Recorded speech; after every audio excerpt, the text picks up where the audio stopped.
যখন আমাদের প্রচণ্ডভাবে মানসিকভাবে আবেগের দিক থেকে আপ্লুত লাগে, মনে হয় একটু গান শুনি। কি ধরনের গান, কি রকমের গান অত কিন্তু আমরা ভাবি না। যেটা ভালো লাগে, যেটা ভালো মনে হয়, বা যেটা মনে হয় শুনলে একটু মনটা ভালো লাগবে, আমরা জেনারেলি সেগুলোই শুনে থাকি। মিউজিক থেরাপি একটা অন্য ডোমেন নিয়ে কাজ করে altogether. According to music therapy, lyrics মানে লিরিক্যাল সং যেগুলো, সেই লিরিক্সগুলো নিজস্ব একটা মানে বহন করে। তার প্রত্যেকটার কিন্তু একটা করে স্মৃতি আছে, একটা করে এক্সপিরিয়েন্সের সঙ্গে কোনো না কোনোভাবে কানেক্টেড আছে। তাই আমার যখন খুব মনটা খারাপ লাগছে, আমার কিন্তু অটোমেটিক্যালি ঝোঁকটা যাবে এমন ধরনের গানের প্রতি যেগুলো আমার মন খারাপটাকে সায় দেবে। তাতে কিন্তু আমার মন খারাপটা কমবে না, আরও পুরনো স্মৃতিগুলো আমাদের উপর চেপে বসবে।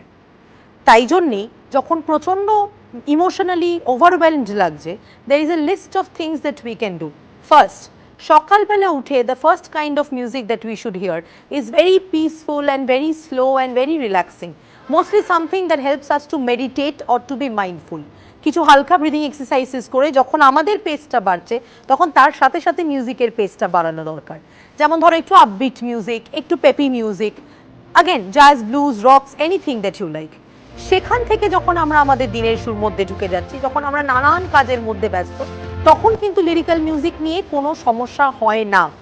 আবার যখন আমি দিনটা শেষ করছি একটা বেল শেপড কার্ভের মতো, তখন আবার আমাকে হালকা সুদিং ইনস্ট্রুমেন্টালসের মধ্যে শিফট করতে হবে।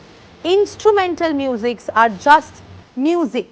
They don't have a memory or they don't have an experience carried with them. Hence, according to music therapy, if I am wanting to heal, if I am wanting to relax, I need to listen to music that is antagonistic to my mood. যেটা আমার মুডকে সায় দিচ্ছে, সেরম ধরনের গান বা সেরম ধরনের মিউজিকে আমাদের মুডের আপহিভালটা আরও বেড়ে যায়, কমে না। I hope this helps. Thank you. Yours truly, therapist.